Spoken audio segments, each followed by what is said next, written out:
Olá, boa noite a todos. Sejam muito bem-vindos, sejam muito bem-vindas ao Talk que vai discutir o futuro da Amazônia e qual o papel das marcas para a construção de um novo olhar para a floresta. Já já, Abel Sobral e Mariano Senamo vão começar esse papo que vai ser bem bacana para as marcas, para os empreendedores e para todos aqueles que se preocupam com o maior bioma brasileiro. Bom, sou Lucas Nascimento, aqui na Future Brand, sou líder de equipe e consultor de estratégia de marca. E hoje eu vou abrir esse talk falando um pouco mais do Future Brand for Change, que é justamente o organizador, né, desse talk. O Future Brand for Change ele representa a maneira como a Future Brand olha as marcas com viés de transformação para a construção de um futuro mais positivo. E agora eu convido todos vocês aqui em primeira mão com a gente a assistirem o nosso manifesto.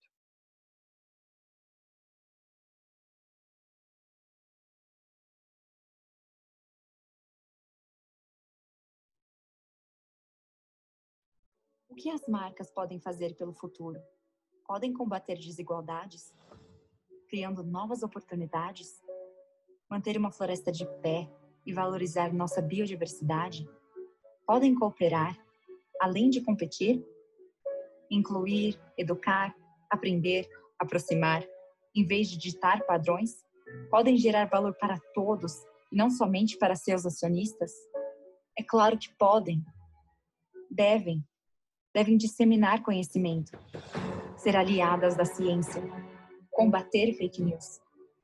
Devem frear o aquecimento global, promover a restauração ecológica, impulsionar o novo, porque marcas são capazes de fazer propósitos virarem experiência, ideias provocarem ação, iniciativas ganharem escala, local se tornar global. As marcas podem e devem se aliar às mentes apaixonadas, à sabedoria da natureza, à inteligência dos dados e as outras marcas em um projeto coletivo de um amanhã viável, economicamente próspero, socialmente justo, ambientalmente preservado. As marcas à prova de futuro criam, impactam, evoluem, marcam o tempo e preparam o legado para as próximas gerações. Future Brand for Change. O poder das marcas por um futuro positivo. Bom, o que as marcas podem fazer pelo futuro? Essa é a pergunta que nos move. Um estudo publicado pela Elderman recentemente, envolvendo 25 mil respondentes de 8 países, incluindo o Brasil, aponta que 49% das pessoas acreditam nas marcas, que as marcas podem fazer mais pelos problemas sociais e ambientais do que o próprio governo. Nós, da Future Brand, nós entendemos isso e por isso construímos marcas à prova de futuro que demonstram que é possível crescer economicamente, diminuir as desigualdades sociais e, mais até do que preservar, restaurar o meio ambiente. E hoje a gente vai falar de um novo olhar para um dos maiores patrimônios naturais do mundo, que é justamente a Amazônia. A Amazônia, claro, todos aqui já conhecem e nos orgulhamos muito do nosso grande bioma, mas nem sempre a gente se dá conta de toda a dimensão e riqueza dessa região. E aí, Mário, pode avançar um slide, por favor? Que a gente traz dados aqui que são muito impressionantes. São 5,5 milhões de quilômetros quadrados que ocupam parte de 9 países da América Latina. Para vocês terem uma ideia, se fosse um país, a Amazônia seria hoje o sexto maior do mundo em extensão territorial. Ela representa 67% das florestas tropicais do mundo e possui a maior biodiversidade do planeta. Em uma conta rápida, a cada 10 espécies que nós já conhecemos, que foram descobertas, uma delas teria sido descoberta na Amazônia. A Amazônia Legal, aquela que está dentro do território brasileiro, ela abrange 59% do território nacional e é distribuída por 9 estados e 775 municípios. A gente está falando também de uma região muito populosa, são 24 milhões de habitantes na Amazônia, 420 povos diferentes originários, 86 línguas, 650 dialetos diferentes. A Amazônia é muito mais do que um bioma, do que uma floresta, do que uma região. Ela é um mundo em si mesmo, mas que por muito tempo ela teve o seu valor mensurado pelo que ela valia derrubada e não em pé. E foi, ainda é, na verdade, um trabalho que exige muita dedicação, mudar o olhar que se tem sobre o valor da maior floresta tropical do mundo. E é justamente sobre o papel das marcas nessa jornada que a gente vai conversar hoje. Aí também podemos avançar, Mário, por favor. E aí sim a gente começa aqui o nosso talk sobre o futuro da Amazônia, o papel das marcas na construção de um novo olhar para a floresta. E eu apresento então os nossos convidados que vão debater sobre o assunto. Pegando aqui minha colinha, temos Mariano Senamo, que é fundador e diretor de novos negócios do IDESAN, Instituto de Conservação e Desenvolvimento Sustentável da Amazônia, e CEO da AMAS, uma aceleradora focada em empreendedorismo de impacto na região amazônica. Além disso, ele foi eleito esse ano como uma das 50 personalidades brasileiras mais inovadoras pelo clima, segundo a revista Época Negócios. E a Bel Sobral, uma das sócias diretoras da Future Brand São Paulo, ela é formada em comunicação social com pós-graduação em gestão estratégica da sustentabilidade e vem atuando em diversas frentes relacionadas a projetos, parcerias e a grupos de trabalhos ligados à economia de baixo carbono e à preservação e desenvolvimento sustentável da Amazônia. Eles vão começar esse bate-papo agora, mas no final, a gente vai ver aí, de acordo com o tempo, o Mariano ele também vai responder perguntas que vocês tenham. Então, é só apertar aqui embaixo no Q&A, mandar a pergunta, a gente vai ver de acordo com o tempo que a gente consegue responder, mas também a gente convida a todos a interagirem e participarem dessa conversa com a gente através do chat. Então, Bel, é com você. Mariano e Bel, bom talk. Obrigada, Lucas. Super bem-vindo, Mariano. Prazer estar aqui com você nessa conversa. Gente, eu vou pedir desculpa porque eu estou meio com uma tosse alérgica, talvez eu dê umas tossidas aqui no meio das minhas falas, tá? Bom, eu tenho algumas perguntas, algumas provocações para trazer aqui hoje para o Mariano, então eu vou começar falando algumas coisas, né? Nas últimas décadas, Mariano, a gente ouve falar da Amazônia como um tema muito distante, né? Obviamente distante de quem não está lá, né? Principalmente aqui o pessoal do Sudeste, Sul. A Amazônia sempre está rodeada assim de um certo exotismo, mas uma região sempre vista com muitos problemas, né? Ligados à invasão de territórios indígenas, grilagem, queimada, desmatamento. De modo geral, as pessoas sempre se mantêm um pouco alheias, né, ao que acontece lá, né? Ainda que a gente se sinta afetado, né, quando a gente olha uma notícia no jornal, a gente fala, ai, que terror, mas é muito intangível, né? É difícil a gente entender a dimensão, por exemplo, de uma área desmatada. E a pauta é tão complexa, é tudo tão grandioso que o assunto acaba virando prioritariamente um assunto de governo, assim. Por mais que a gente queira ajudar, muitas pessoas, assim, a gente se sente muito impotente, não sabe o que fazer, né? Porém, vamos dizer assim, de um tempo para cá, com o agravamento da questão das mudanças climáticas, as pessoas falando mais sobre isso, toda essa pauta ESG, né, que tomou conta do ano passado, dos jornais e vem tomando conta, com maior acesso a dados, informações, documentários, lives, né, e principalmente também depois do dia que o céu ficou negro aqui em São Paulo, que acho que pela primeira vez as pessoas sentiram o efeito de uma queimada, né? Esse tema ganhou muita visibilidade, né, local, globalmente, e também virou um queridinho do empresariado brasileiro, assim, né? Tá todo mundo de olho na Amazônia. Então, eu queria saber, você que atua há 15 anos já na região, escolheu sair de São Paulo, né, para ir lá fundar o IDESAN, depois a PPA, a AMAS, enfim, eu queria que você contasse um pouco para a gente como foi essa jornada sua, o que te moveu a ir para lá, e o que vem mudando, né, de 15 anos para cá, na sua visão, na atuação das organizações que você está à frente, e como que você tem percebido essa aproximação do setor privado agora em relação à Amazônia? E quando eu digo setor privado, estou falando das marcas, né, que é o nosso foco aqui hoje. Legal. Primeiramente, obrigado pelo convite, Bel, Lucas, é um prazer enorme participar dessa live com vocês e, mais do que tudo, pela parceria que a gente vem construindo.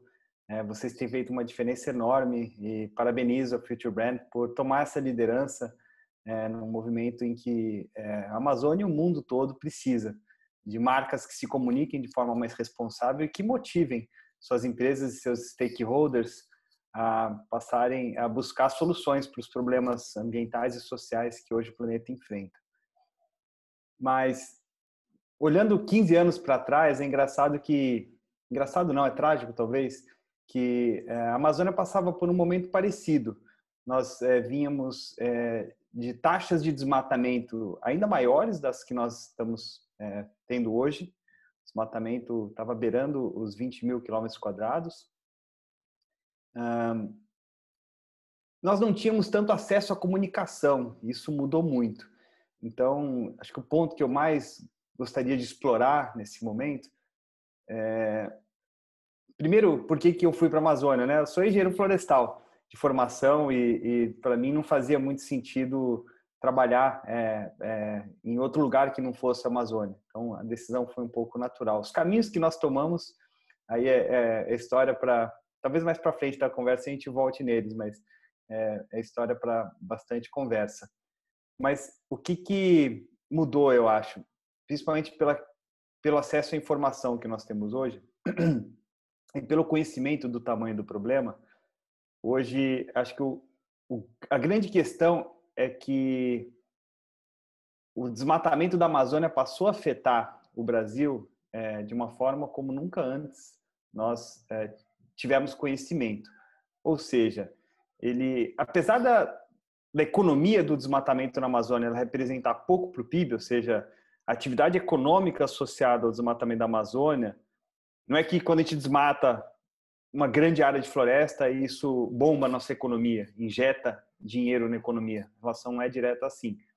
Pelo contrário, o prejuízo que nós estamos tendo com o aumento do desmatamento na Amazônia é tão grande que o tema se tornou queridinho das empresas do Brasil, acho que muito mais por uma questão de problema. Precisamos resolver esse problema, especialmente no momento em que os governos não estão dando conta do recado. O pior, estão sendo parte da razão pelo qual o desmatamento está subindo. Acho que o primeiro ponto que eu queria colocar é esse. Mudou muito fortemente a percepção e o impacto do desmatamento da Amazônia na economia nacional. E não estou falando relação direta. Ele afeta hoje a economia de estados como Rio Grande do Sul, Santa Catarina ou Ceará. Por quê? Porque o aumento, o descontrole do desmatamento na Amazônia está afetando fortemente as nossas relações comerciais e diplomáticas. Por exemplo, o acordo entre a União Europeia e o Mercosul, que favoreceria muito o Brasil sob o aspecto financeiro, inclusive favoreceria outros países da região, estamos falando de afetar, inclusive, um acordo que favoreceria muito Uruguai, Argentina, né, e países parceiros comerciais nossos. Ele não saiu porque o Brasil está sendo incapaz de cumprir com as metas que ele assumiu no Acordo de Paris, que é um tratado relacionado à ONU. Então, isso é uma coisa. Outra coisa, ele está afetando produtos de empresas que nada tem a ver com a Amazônia. Então, hoje, carne de porco ou carne bovina produzida em estados que não estão na Amazônia já estão sofrendo barreiras internacionais, porque a carne do Brasil hoje está muito associada à imagem do desmatamento. Não é de fato, é na percepção, tá? A grande maioria da carne exportada pelo Brasil não vem da Amazônia. Mas a relação entre a pecuária e o desmatamento da Amazônia é tão forte que isso caiu na percepção das pessoas e isso está afetando muito fortemente essas empresas. Não é à toa que empresas do setor estão movendo mundos para melhorar a sua imagem e para, de fato, limpar as suas cadeias, como JBS, Marfrig, entre outras.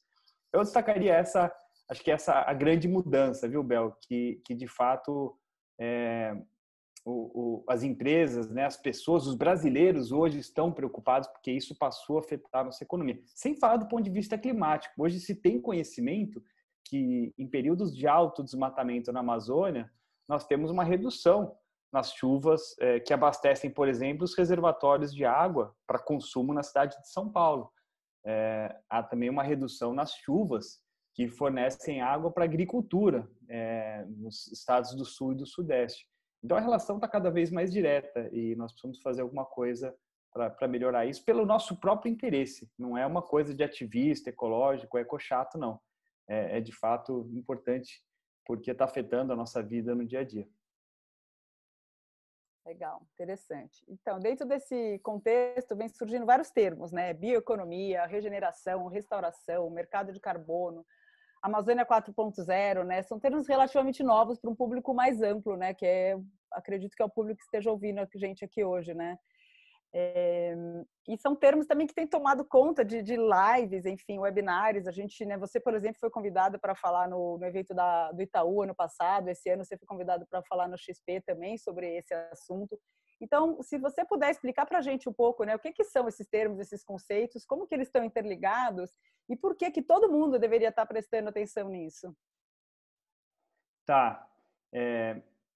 Assim, primeiro, acho que as pessoas deviam começar a tomar conhecimento da taxa de desmatamento da Amazônia como tem conhecimento do padrão de chuvas, da mudança do clima e da temperatura. porque de fato isso vai passar a ser um termômetro importante da nossa economia. Então é importante entender qual que é a consequência para a vida ou para a economia do Brasil quando a taxa de desmatamento sobe de 5.000 para 10.000 quilômetros e assim por diante. E por que isso tem afetado principalmente o dia a dia das empresas, né? Por que hoje tem o tal do tsunami ASG, né? São as 3 letrinhas para ambiental, social e governança. Porque as empresas, né? E aí no que se relaciona à Amazônia ainda está sendo descoberto, tá? As empresas estão, principalmente empresas que não atuam diretamente na região, estão ainda descobrindo o que elas podem fazer para ter um protagonismo maior na conservação da floresta, num momento em que a presença deles é cada vez mais demandada. De novo, por tudo que eu falei antes, mas também por seus consumidores. Hoje, cada vez mais, a nova geração, né, a geração da Greta Thunberg, a geração dos millennials, Y e Z, eles se preocupam muito com a roupa que veste, com o alimento que consome, e cada vez mais não querem mais investir ou incentivar ou comprar ou consumir um produto ou um serviço de uma empresa que esteja fazendo mal para o planeta. O mais interessante é que essa tendência está mudando, inclusive, para o outro lado da balança. Cada vez mais as pessoas, né, principalmente as novas gerações, querem consumir produtos de empresas que estejam se esforçando para resolver os problemas que a gente enfrenta hoje. Então, o ASG é um pouco isso. Eu acho que ainda tem muito oba-oba, né? Eu acho que tem muita empresa se vestindo de ASG, mas pouco fazendo de fato para resolver, especialmente na Amazônia, para resolver os problemas que nós temos hoje. A situação ela é grave, tá? Então, apesar do otimismo e da comunicação, o ano passado nós tivemos a maior taxa de desmatamento dos últimos 10 anos. A área desmatada foi de 7 vezes a cidade de São Paulo. E vamos lembrar que é de lá que vem a maior parte das emissões do Brasil. Pelo menos 50% das emissões de carbono do Brasil vem da Amazônia. Então, o momento é de extrema preocupação e é por isso que as empresas estão se movendo nesse sentido. E aí, todos os outros termos, eu não sei, um termo que hoje está sendo muito utilizado, né, é o da bioeconomia, né? Ou seja, por que é importante ou é oportuno se pensar numa economia positiva para a Amazônia, uma economia baseada no uso sustentável dos nossos recursos naturais. Eu acho que tem 2 caminhos, né? Primeiro, é importante sacramentar que o aumento do desmatamento ele não interessa para o Brasil como um todo. E a gente vai aprender isso pelo bem ou pelo mal. Pelo mal é aquilo que eu disse, né? Acordos comerciais, boicote a produtos, desinvestimento. Isso no momento em que nós estamos passando, talvez pela maior crise econômica da nossa história, a gente tinha que estar preocupado em atrair investimentos. E o que está acontecendo é exatamente o contrário.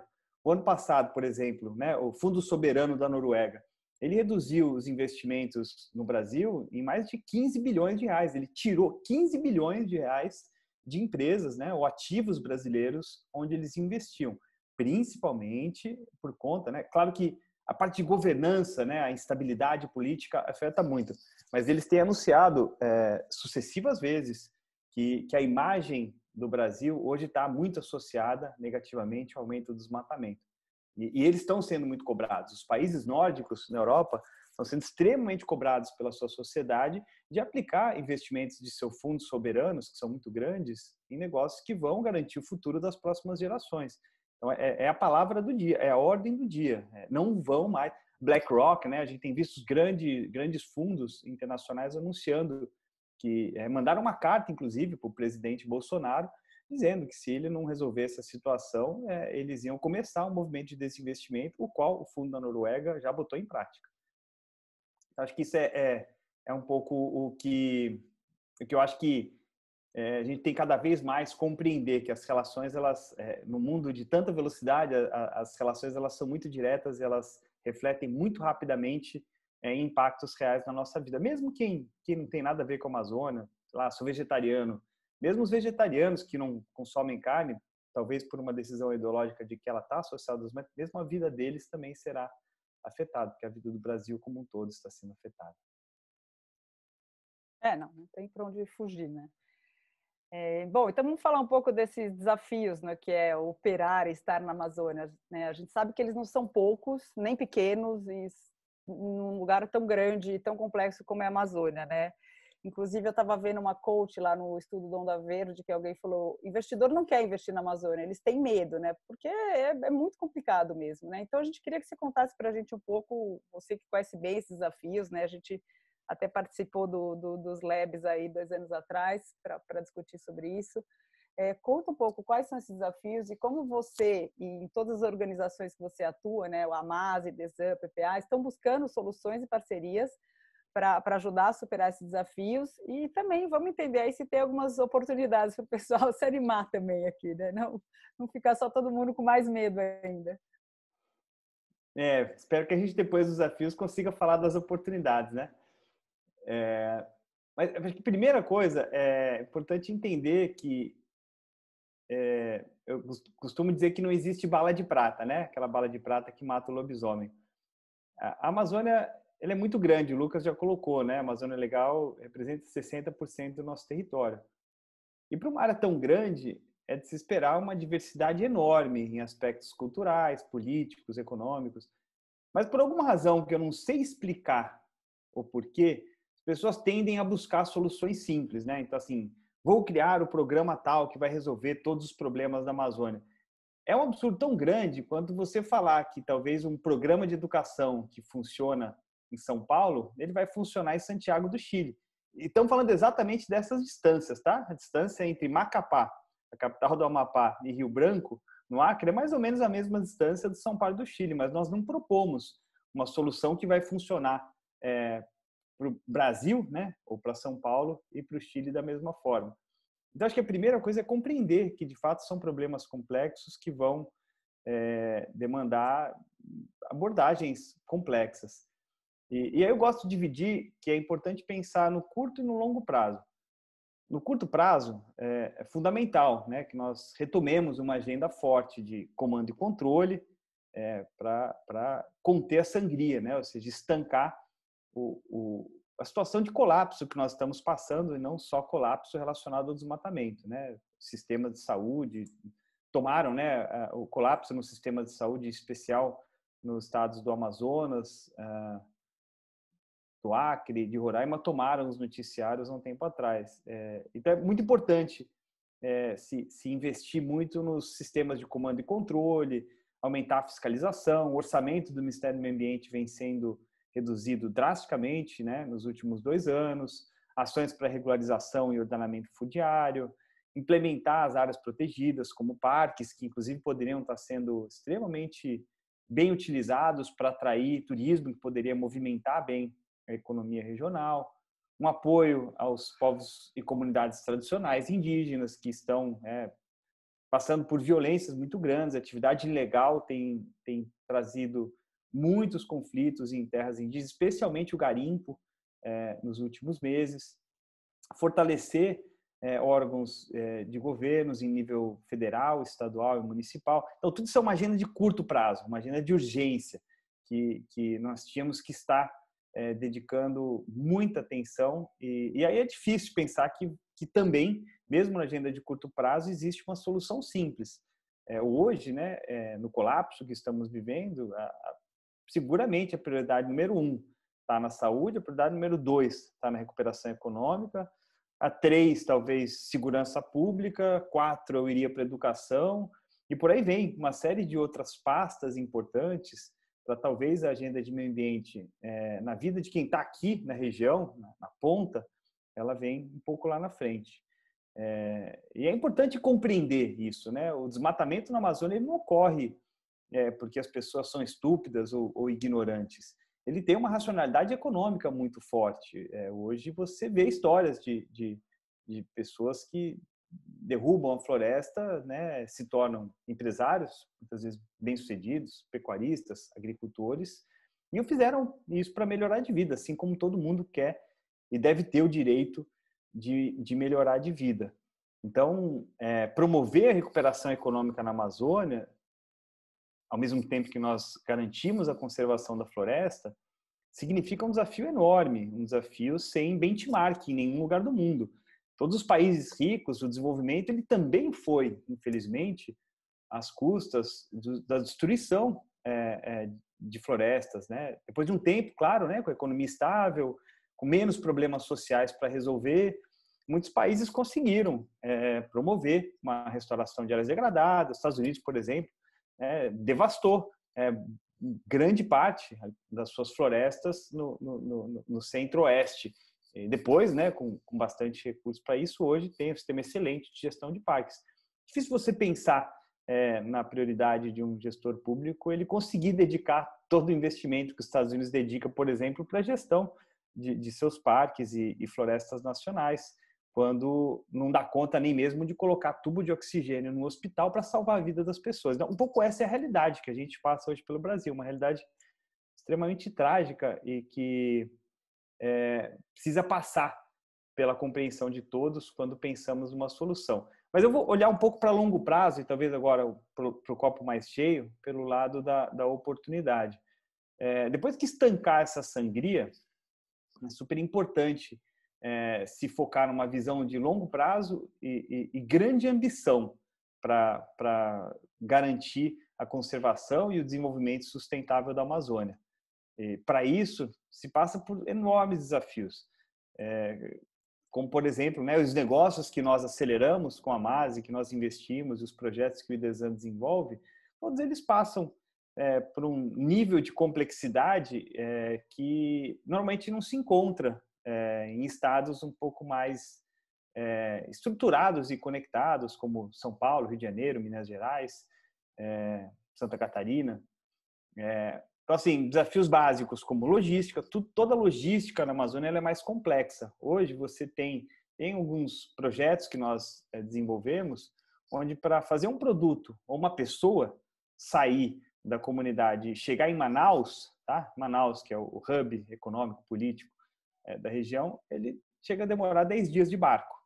10 dias, tá? Não estou falando 10 horas de avião, não é um voo de São Paulo ao Canadá.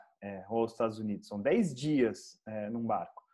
E aí imagina isso, como é que isso impacta comprar um produto que vai gerar a conservação da floresta, beneficiar esse produto e colocar ele em preço competitivo. Vou colocar um produto que é fácil de entender, o cacau. O cacau é uma fruta nativa da Amazônia, usada para a produção de chocolate e hoje a grande maioria do chocolate consumido pelo brasileiro não vem mais da Amazônia. Ele vem na maior parte do oeste da África e uma grande parte da Bahia e hoje parte do território do Pará vem sendo usado para produzir cacau. Mas imagina você, um cacau que consegue vir do oeste da África e chegar com preço mais competitivo na gôndola do supermercado,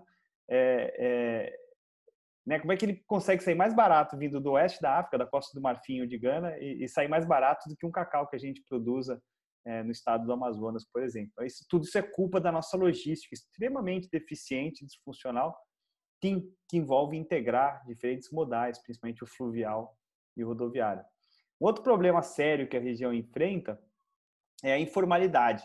A maior parte da economia em algumas regiões da Amazônia, em especial a Amazônia Ocidental, ela tem enormes níveis de informalidade. Então, assim, para uma empresa que queira comprar um produto da Amazônia direitinho, inclusive cumprindo com a sua política de ASG, ele precisaria ter uma nota fiscal, né, de tudo que ele compra. E a maior parte dos ribeirinhos ou comunidades que, né, estão dentro da floresta, dos quais a gente quer comprar produtos para que ele conserve a floresta, não vai ter uma nota fiscal remitida. Primeiro, porque muitas vezes ele não tem CPF.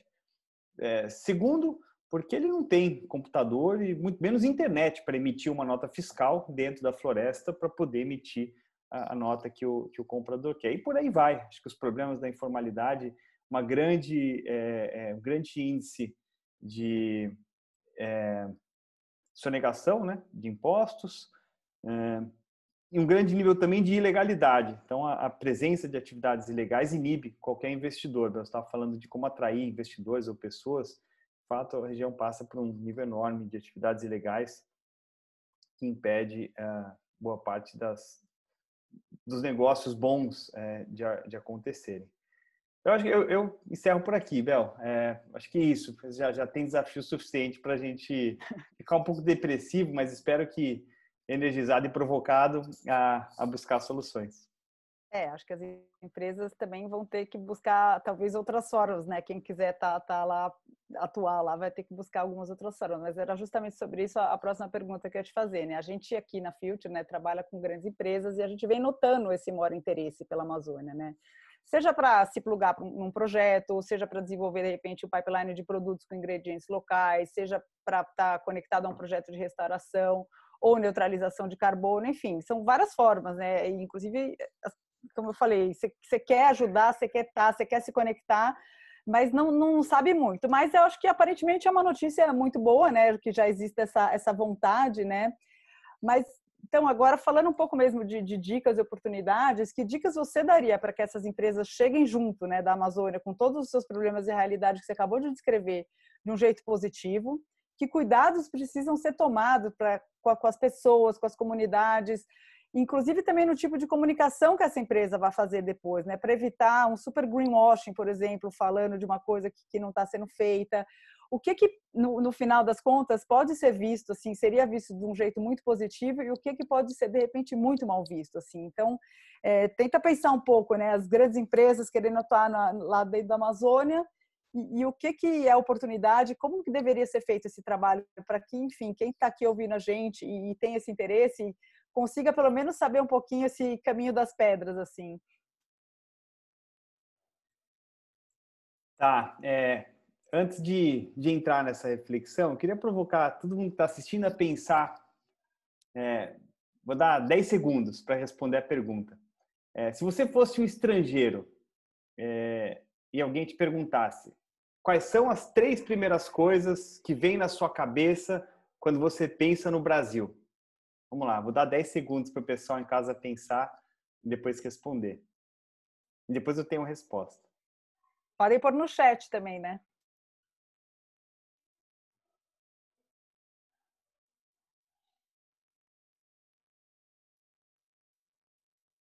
Olha lá, a primeira está certa. A segunda é muito rápido. Você vê que o negócio é intuitivo. Quem fez esse exercício comigo e quem criou a resposta foi o André Arcas. Ele é um parceiro nosso, nos ajudou muito com contar histórias, com storytelling. E, de fato, as 3 palavras são samba, carnaval, né? Futebol e Amazônia. E acho que a grande maioria dos brasileiros tem orgulho das 2 primeiras, né? Pensa com muito orgulho sobre futebol, tem aquela coisa do altos e baixos, pensa, né, com festa, com alegria, com felicidade sobre o carnaval. Mas na Amazônia, o curioso é que o sentimento é misto. Geralmente o sentimento predominante é de preocupação, muitos têm um sentimento de vergonha.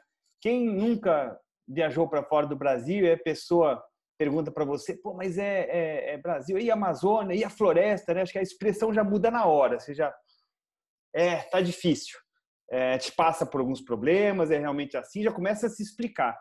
Porque o fato é que nós não estamos cuidando muito bem desse grande patrimônio do Brasil, e eu acho que a primeira coisa que todas as empresas ou marcas que carregam o Brasil no nome deveriam fazer é vestir a camisa e falar, nós vamos nos orgulhar da Amazônia. Tem que ser uma missão, tem que ser um mantra, que todo mundo fala, a Amazônia tem que ser motivo de orgulho para o Brasil. E se ela continuar sendo derrubada do jeito que segue, ela dificilmente vai virar esse motivo de orgulho. Então, essa é uma provocação que eu gostaria de fazer. E aí, falando, né, o que as empresas podem fazer, né, Bel? Primeiro, assim, a Future tem feito com a gente, pelo menos, um trabalho incrível, que é de se dispor a usar a marca, né? E nos ensinou, a gente aprendeu muito nos últimos meses com você, de utilizar a marca, né? Ao pensar numa marca, ver como você transmite os seus valores para os seus stakeholders, né? Para as pessoas com quem você quer se comunicar. E não é fácil fazer isso, não é, para nós, pelo menos não foi um exercício simples entender tudo isso mesmo com toda a ajuda de vocês. E aí, uma vez identificando, né, o que fazer, acho que a empresa começa a traçar suas linhas de ação. Em geral, eu vejo 3 formas, tá? 3 frentes possíveis de atuação. A primeira, que eu gostaria que fosse mais e mais explorada pelas empresas brasileiras, é compre da Amazônia. Comprar produtos. Uma empresa que trabalha com cosméticos não pode se dar mais ao conforto de adquirir um produto, né, uma base vegetal para os seus produtos que venha do petróleo ou que venha de extratos vegetais produzidos na Indonésia.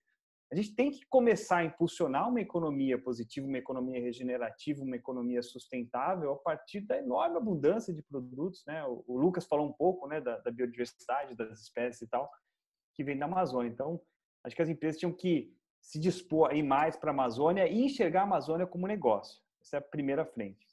Segunda frente, talvez mais óbvia e super importante no curto prazo, é através da filantropia. Então, muitas empresas têm montado institutos, fundações e apoiado ou patrocinado programas extremamente importantes. Durante a Covid, né, a crise da Covid, teve um movimento de apoio, um movimento do bem positivo super importante. Mas ele não dura tanto. Por isso que eu gosto mais de provocar as empresas a trazer a Amazônia para dentro do seu negócio, ou levar o seu negócio para dentro da Amazônia. E aí a terceira, que é um misto das duas, é de fato através de iniciativas como compensar suas emissões, plantando árvores ou evitando o desmatamento na Amazônia, criando programas acessórios, vamos dizer, a seus produtos, com plantio de árvores. A Farm é uma outra parceira nossa, Farm Rio, que tem feito isso de forma incrível, assumiu um compromisso de forma muito rápida, né? Muito rapidamente assumiu um compromisso, vamos compensar emissões, vamos plantar, está com uma campanha incrível de plantio de árvores, 1.000 árvores na Amazônia, e fez isso, e aí vem o pulo do gato, de forma a não perder dinheiro, né? É importante perceber que existe um sentimento até de desespero de brasileiros, né? de pessoas que querem fazer alguma coisa pela Amazônia e não sabem como. E ao consumir um produto que faz o bem para a Amazônia, se sentem mais realizados. Então, a Natura faz isso de forma muito eficiente.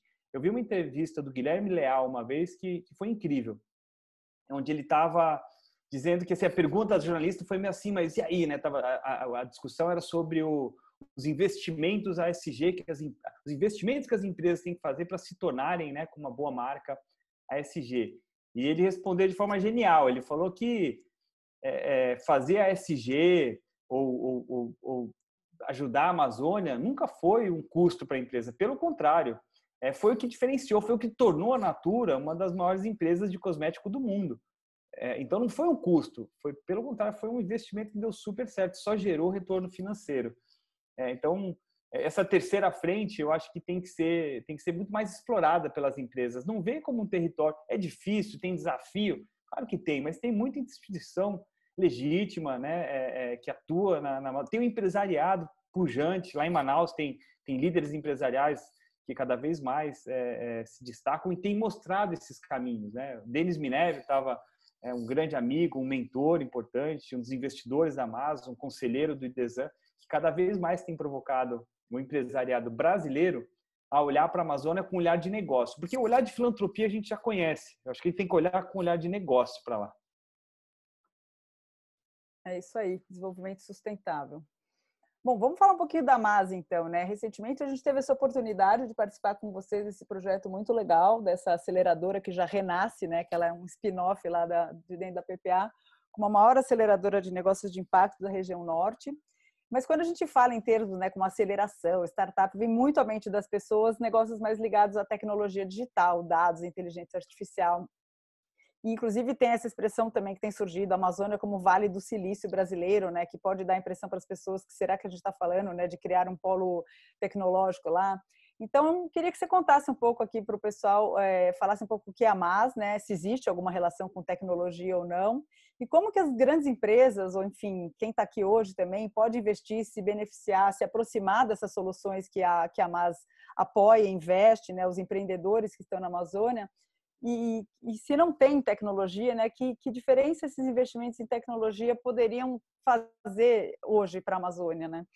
Conta um pouquinho para a gente essa salada de pergunta que eu fiz. Tá, não, vou começar pela MAS. A MAS, como você disse, é uma evolução do programa de aceleração da plataforma Parceiros pela Amazônia. É uma rede de ação coletiva que eu ajudei a fundar em 2017, junto com a Usaid, e um grupo de empresas, foi liderado por um grupo de empresas que inclui a Bemol, a Natura, a Ambev, DDIL, a Whirlpool, outras, não vou listar todas elas aqui, mas esse grupo acreditava e acredita ainda é muito no papel que as empresas e empreendedores têm na construção de uma nova economia para a Amazônia. Então, se falar em transformação econômica sem empresas, sem empreendedores, sem setor privado, é praticamente impossível. Então, a PPA nasceu com esse DNA. E dentro da PPA, primeiro mandato que esse grupo me deu foi: procure oportunidades de investimento. Nós não queremos, achamos importante, né, toda a agenda de responsabilidade socioambiental corporativa, mas a gente quer algo novo, algo diferente, né? Então, encontre bons negócios que a gente possa investir e que tenham potencial de transformar a economia da região. Esse foi o mandato. E aí nós fizemos um mapeamento, depois fizemos uma chamada pública, acionamos todas as nossas redes de contatos e buscamos essas oportunidades de investimento. Vale lembrar que é pouquíssimo tempo, tá? São 3 anos, mas naquela época não se tinha essa conexão imediata. Quando você falava assim de, poxa, uma startup sustentável, vou investir num negócio que resolve problemas socioambientais. Naquela época isso não existia muito, não. O sinônimo de empresa na região geralmente era associado a coisas ruins, né? Assim, empresários que não se preocupavam com o meio ambiente e tal. E, de fato, a economia da Amazônia ela não é uma economia boa. Onde é que está a economia da Amazônia? A economia está baseada no setor de mineração, que, né, apesar de terem bons exemplos, em geral, está muito associado ao desmatamento. Está ligado ao agronegócio, que, de novo, apesar de bons exemplos, tem empresas muito responsáveis, é um dos grandes vetores, o maior vetor de desmatamento na Amazônia. E economias, vamos dizer assim, não ligadas à floresta, que é o caso da Zona Franca de Manaus, por exemplo, em Rondônia também tem um polo ali industrial muito ligado às hidrelétricas e tudo mais. Então, essa economia não vai seguramente apresentar as soluções para os problemas que a gente enfrenta. Então, esse grupo falou, vamos encontrar novos negócios e vamos fomentar novos negócios. Foi assim que surgiu o programa. Nós fizemos, né, uma primeira chamada de negócio, apareceram alguns negócios interessantes, identificamos que era importante não apenas fornecer capital, mas se envolver no desenvolvimento do negócio. Aí que surgiu a necessidade e a oportunidade de criar um programa de aceleração, que hoje já né, agora com a MAS, né, que inclusive o nome e a marca a Future criou com muito carinho, que já é a maior aceleradora de negócios de impacto da região norte do Brasil.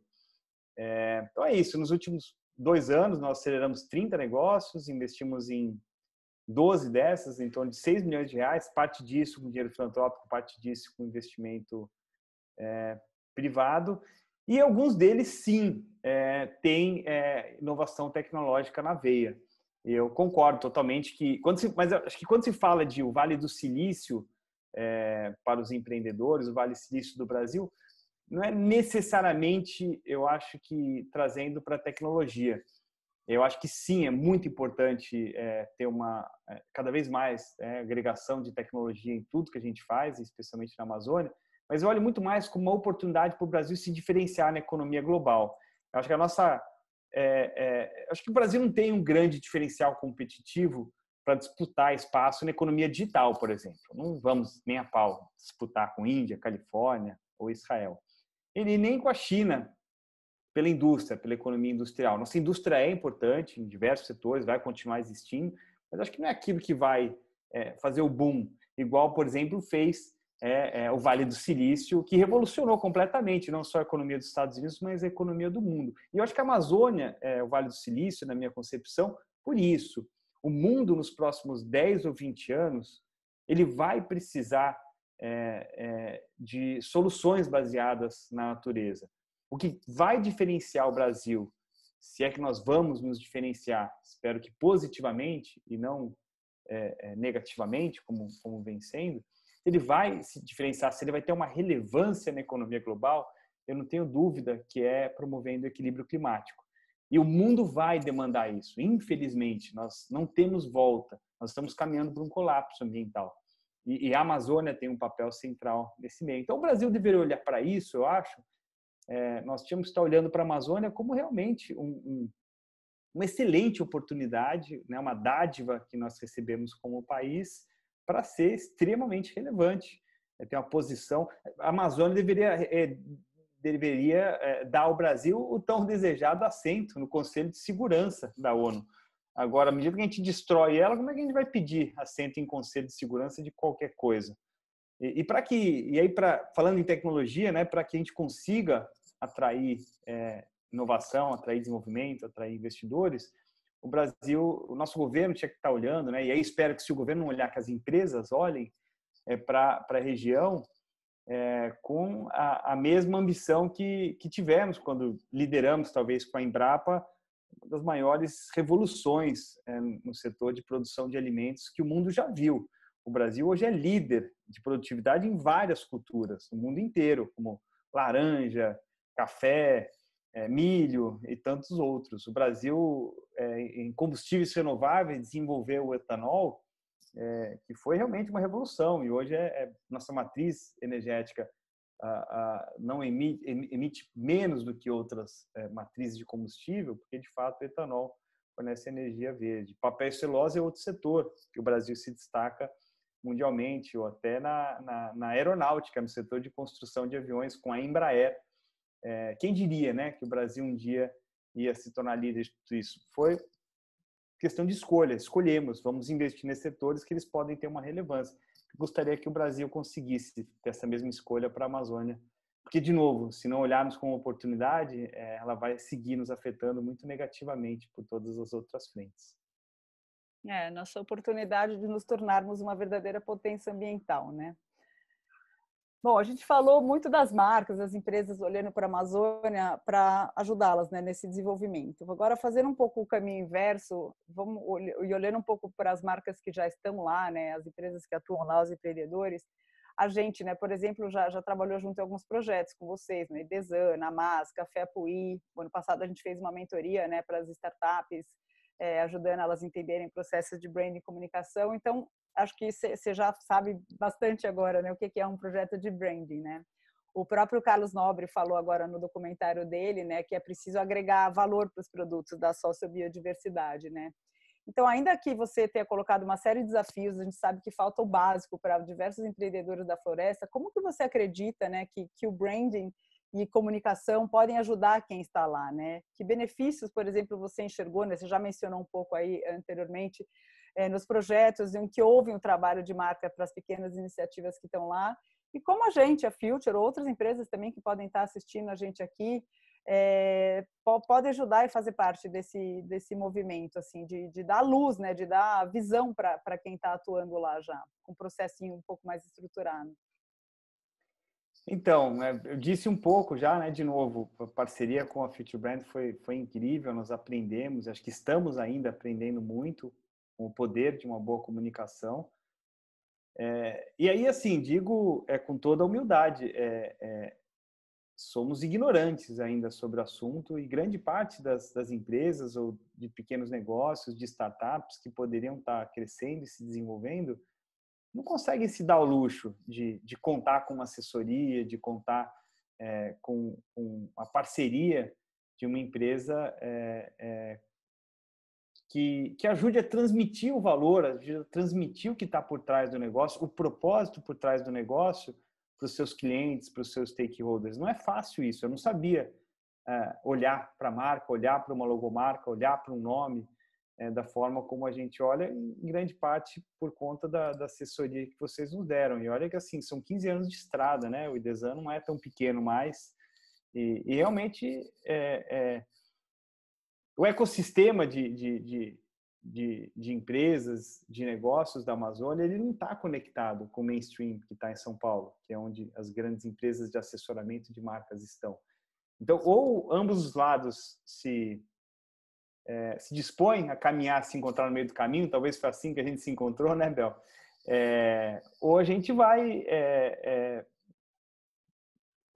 perder, eu acho, uma grande oportunidade de fazer o bem para o mundo. Eu gostaria muito de ver outras empresas também se esforçando a levar a sua marca, não só, né, porque vende, né? A Amazônia vende. Ela, como eu disse, né, ela se conecta muito com o coração das pessoas.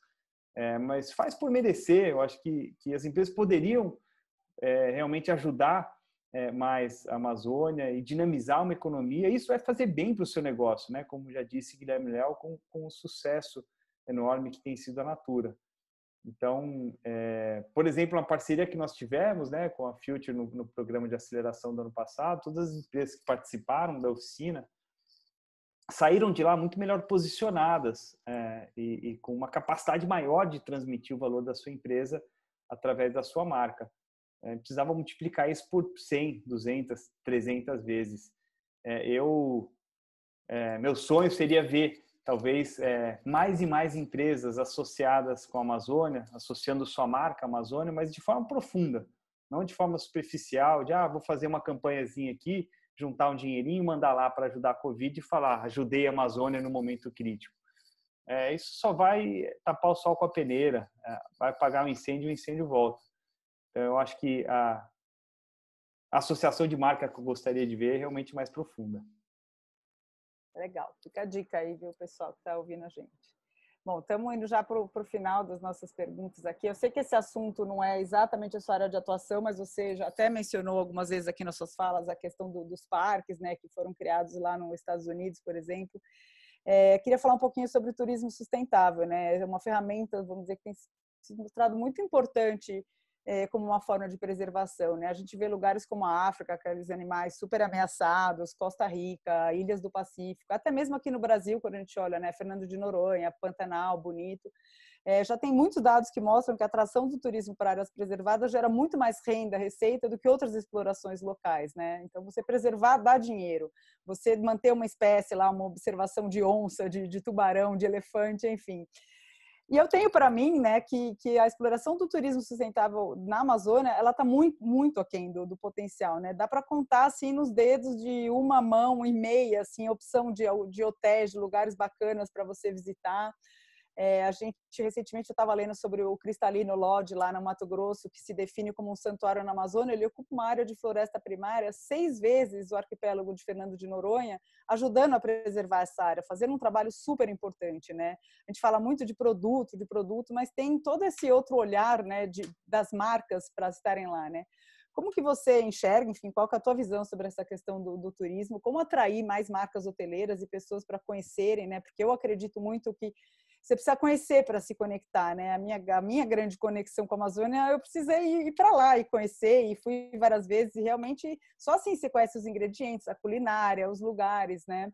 Então, o que a gente precisa fazer para as pessoas considerarem a Amazônia como um destino de férias, para realmente elas se conectarem com esse lugar? Conta um pouco para a gente o que você acha disso tudo. Vou contar.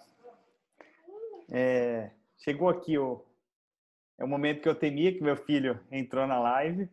Deixa eu só ver. O que você quer, filho?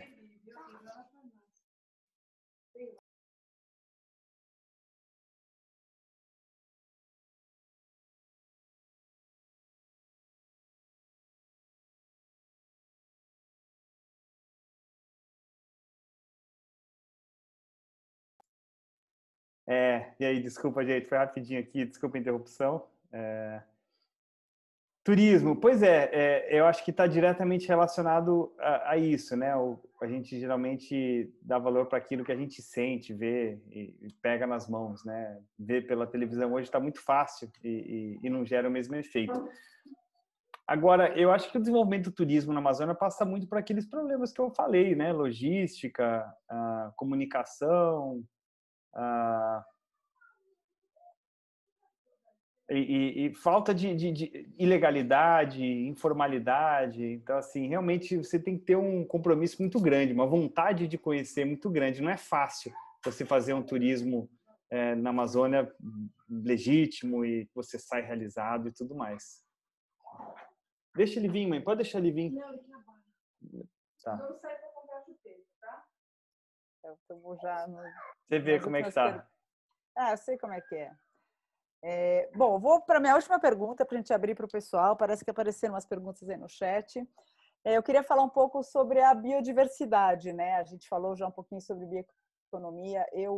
Tempo atrás, eu tive uma aula sobre esse assunto e eu fiquei muito impressionada quando enfim, o professor explicava o valor da biodiversidade, assim, de uma forma mais, sobre diversos aspectos. Por exemplo, ele falava do valor comercial, né, óbvio que é uma fonte de recurso para atender aos nossos desejos, os valores culturais, porque a biodiversidade está diretamente ligada à identidade de um lugar, de uma tribo, de uma comunidade, né, seja para ter um ingrediente ou um artesanato, enfim. Falou do valor ético, né, justamente porque a gente não tem o direito de privar as próximas gerações de conhecer o mundo tal qual a gente conhece, com os mesmos recursos, e de serviços, né, ecossistemas que são prestados, como de provisão de água, de comida, de higiene, de regulação de clima, de solo, de polinização, inclusive regulação das doenças, né? Já visto que estamos vivendo agora, que nada mais é do que um grande desequilíbrio ambiental, a nossa pandemia, né?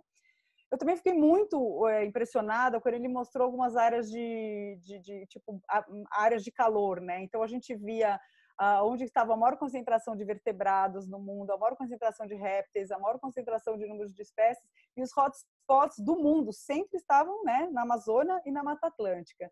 Então a gente ainda, né, me deparei com, além de tudo, a nossa enorme responsabilidade como brasileiros sobre isso, né? E eu acho que as pessoas até podem, algumas, né, conhecer, inclusive esse termo biodiversidade, que nem é tão difundido, mas se a gente não consegue entender exatamente para o que serve, fica difícil compreender e atribuir esse valor, né?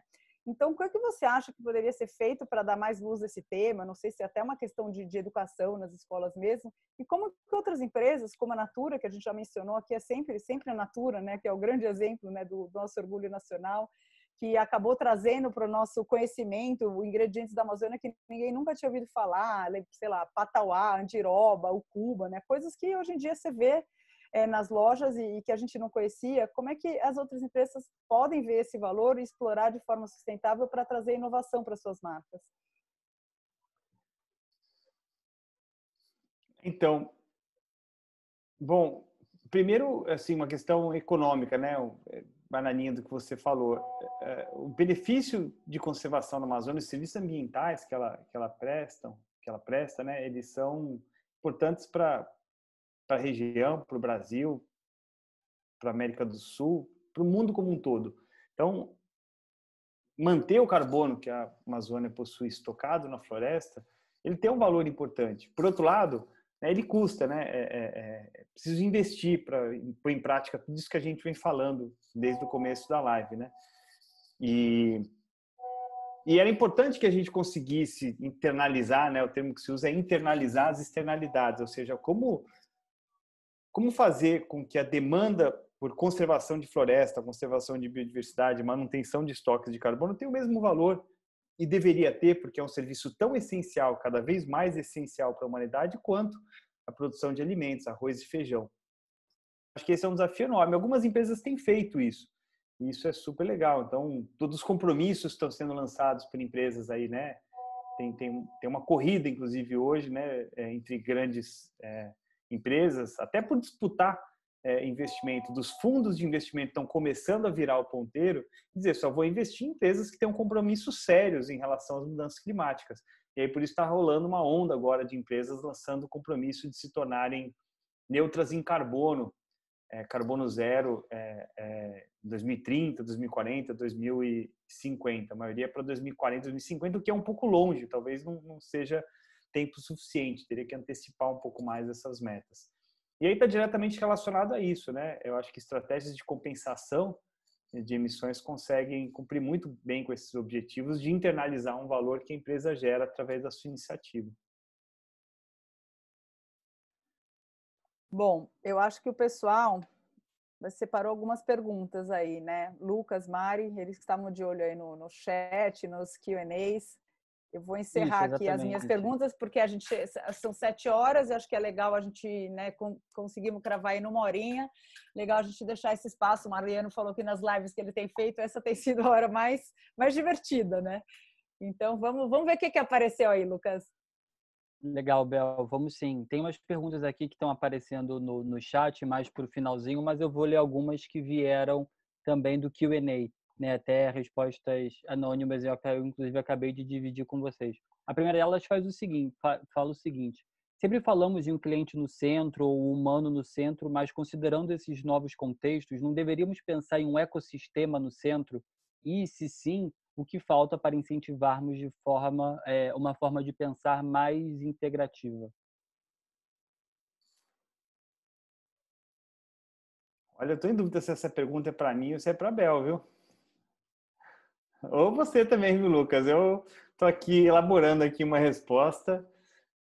Tem um Com comentário para certeza. falar sobre isso. Eu acho que a Vai gente lá, sempre Bel. teve essa percepção de que, né, o homem tem que dominar a natureza, né? O ser humano é a única espécie que se coloca apartado do meio ambiente, da natureza. Todos os outros são integrados. E aí é isso, quando você fala que a gente está falando do movimento que é human-centered, de novo a gente está colocando o humano como a única coisa que tem valor, né? Assim, parece que é um pouco nesse sentido essa pergunta. Se a gente não deveria colocar o planeta centric, talvez, porque sem todos esses recursos naturais, nós simplesmente vamos deixar de existir, né? Isso que tem se falado, né? Da sexta extinção em massa para a qual estamos caminhando.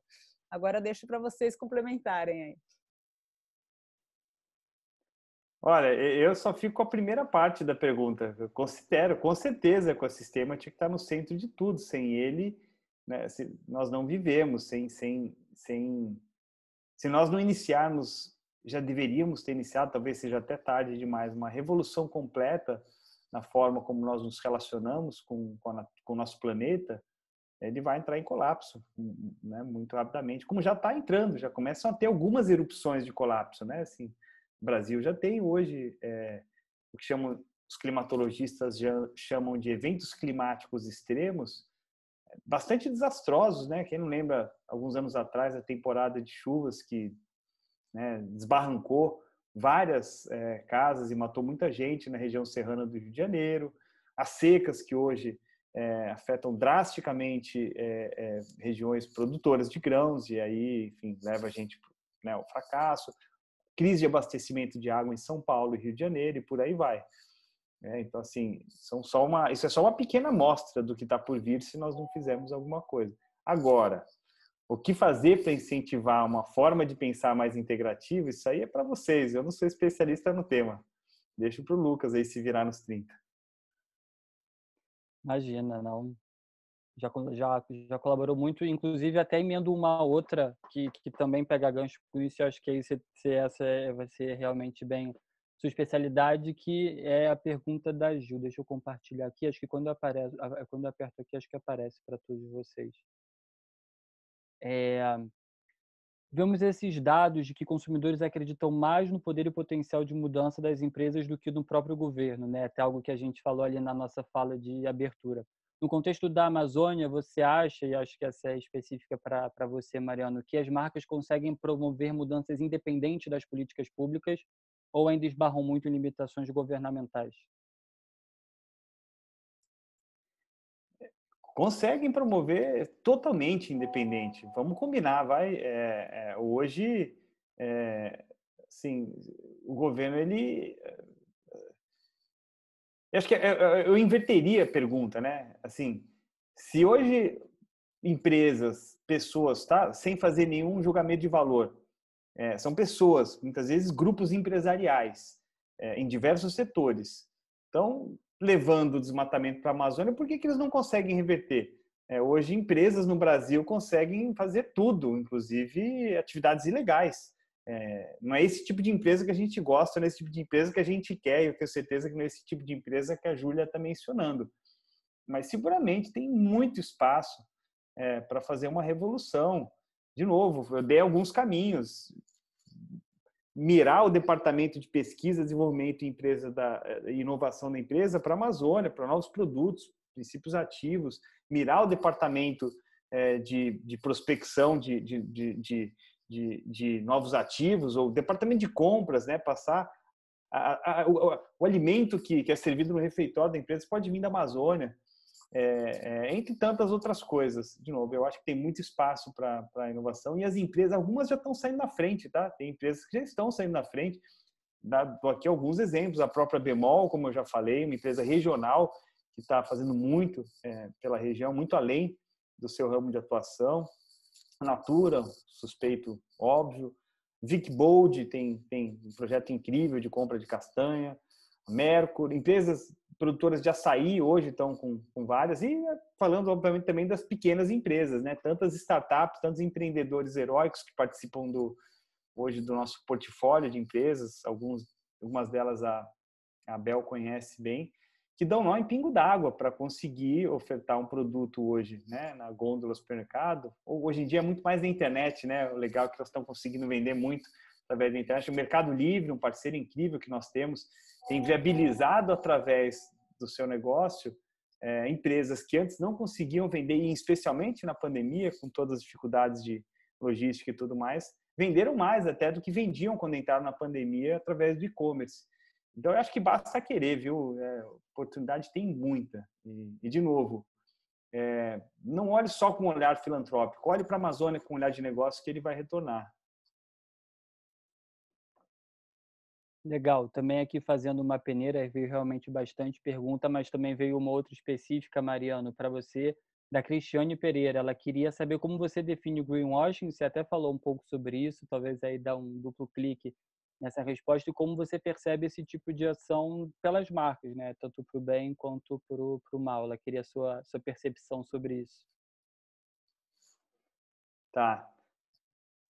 Bom, o termo greenwashing está relacionado, ou tem o green make, acho que é make-up, não sei, tem um outro termo, mas que é basicamente uma maquiagem verde, vamos dizer assim, né? Uma empresa que vê uma oportunidade hoje, ajudar a Amazônia, eu acho que é bem visto por muitos consumidores, né? E cada vez mais vai ser melhor visto.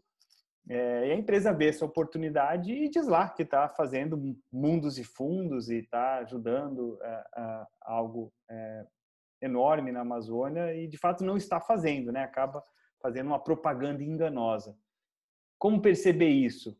Olha, hoje está muito fácil. Hoje tudo está na internet, tudo está no site. Então, assim, é muito fácil você ir numa empresa e ela anunciar que faz alguma coisa. Você tem mais informação, você manda um e-mail, você coloca no Google e seguramente vai apresentar. As metodologias de mensuração e avaliação de impacto estão cada vez mais robustas. Então, hoje, uma empresa que se diz, ou um fundo de investimento que se diz ASG, até onde eu sei, apesar de não ser muito a minha especialidade, ele tem que comunicar o que de fato ele faz. Falar que é ASG e não dizer quais são as empresas que realmente ele está investindo, e não comunicar o impacto que essas empresas estão gerando, impacto positivo, tá? Eu acho que não deveria ser aceitável. Eu fui uma vez num evento organizado pela Marina Cansado, antes dela entrar na XP, foi incrível, né, sobre investimento de impacto, comportamento, grandes famílias e tal. E teve um painel sobre futuro, né, um painel sobre futurologia, uma coisa assim. Tinha um especialista lá que falou, né, que no futuro, daqui a 10, 15 anos no máximo, o acesso à informação e a democratização de investimentos, que hoje a gente vê, né, todo mundo já faz seu próprio investimento pelo celular, mas isso vai estar num nível tão exposto, né, tão quase conectado às redes sociais das pessoas, que vai ser tão constrangedor para uma pessoa, né, principalmente para um jovem, né, daqui a 10 anos, vamos falar que hoje quem tem 15 anos, de novo, geração Greta Thunberg, está crescendo no abismo da catástrofe climática, vai estar com 25 anos. Para esse tipo de pessoa vai ser tão constrangedor investir em negócios que fazem mal ao planeta, como hoje é jogar lixo na rua. Então, assim, vai ser uma vergonha não saber para onde vai o seu investimento, ou especialmente não fazer nada, principalmente para aqueles mais abonados, não fazer nada para tirar o planeta da rota de colapso que nós estamos seguindo. Então, eu acho que isso vai botar uma pressão por transparência cada vez mais forte nesses fundos, e quem não for verdadeiro, eu acho que hoje ainda tem muita oportunidade, né? Porque é um tema novo, mas acho que com o tempo, quem não for verdadeiramente comprometido vai cair fora do baralho. Legal, Mariano. E acho que, não sei se você se importa de mais uma perguntinha, eu sei que o nosso tempo já deu uma estourada, mas a gente tentou aqui pegar alguns clusters e fazer alguns agrupamentos, mas acho que tem uma muito legal para fechar, da Laura Correia, que ela pergunta, e que acho que também é uma boa amarração de tudo aquilo que a gente vem discutindo hoje. como cuidar de levar desenvolvimento econômico para a Amazônia, para melhorar a vida das pessoas, mas buscando a ecologia da vida cultural dos povos de lá. Acho que aí é uma boa reflexão que ela provocou aqui a gente. Desculpa, Lucas, cortou. Você pode... Claro. Como cuidar de levar o desenvolvimento econômico para a Amazônia, para melhorar a vida das pessoas, mas buscando a ecologia da vida cultural dos povos de lá. Olha, de novo, escolhendo bem com quem você relaciona, né? Eu acho que tem muito conhecimento, tem muitas instituições sérias da região, né? Instituições da Amazônia, que atuam na Amazônia já há muito tempo e que sabem como operar, né? A solução que vem de fora para dentro, ela dificilmente cola, dificilmente pega. Então, eu acho que tem muitas empresas que testaram já, né? E provavelmente deram com a cara na parede, porque viram que, a não ser que... Aí, voltando para a pergunta anterior, né? Se o objetivo era só colocar uma foto bonita no relatório e tudo mais, acaba dando certo. Mas quando o objetivo é uma transformação verdadeira, não tem como ser diferente, né? Vejo pela nossa experiência, né? O Desan é uma organização amazonense, com muito orgulho, né? Estamos profundamente ligados com a região. E tudo que a gente faz, ele tem que ser feito com base no conhecimento local. Se essa coisa de importar a solução não funciona na prática. Então, eu acho que, a não ser quando é feito de forma oportunista, né? Então, eu acho que não é nem uma recomendação, né? É algo, assim, o básico, né? É o manual básico de atuação. É buscar se relacionar diretamente com quem sabe o que está fazendo e quem atua profundamente na região de fato. Tem mais alguma, Lucas, que vocês... Não, eu acho que a gente aqui foi agrupando, tem mais algumas outras, mas acho que a gente acabou agrupando aqui os grandes temas que vieram tanto no Q&A mais anônimo quanto nas perguntas do chat. Legal. Bom, acho que a gente vai agradecer muito ao Mariano, foi incrível tudo que você colocou, assim, a gente teve bastante gente aqui assistindo, espero que tenham se sentido impactadas, motivadas, com vontade realmente de se envolver genuinamente, como você falou, né, Mariano? Não adianta, né, só ser uma coisa superficial. A gente, enfim, todo mundo que está convidado aqui conhece a gente, me conhece, conhece o Mariano, tem contato com alguém da Future. Quem quiser saber mais, entrar em contato, né, fala com a gente. Está cheio de iniciativas e projetos muito bacanas por lá. E a gente está aberto, né, Mariano, para conversar, para marcar reunião. Quem quiser conhecer mais sobre a MAS, saber como é que pode se aproximar, estamos aí. Obrigada realmente, gente, pela atenção, pelo tempo de todo mundo. Muito obrigada pelo seu tempo, Mariano. Eu sei que você tem feito 3 lives por semana, então é um privilégio você estar aqui com a gente. E é isso. Obrigada, Lucas, Gabi, Mari, todo mundo aí envolvido no desenvolvimento desse talk de hoje.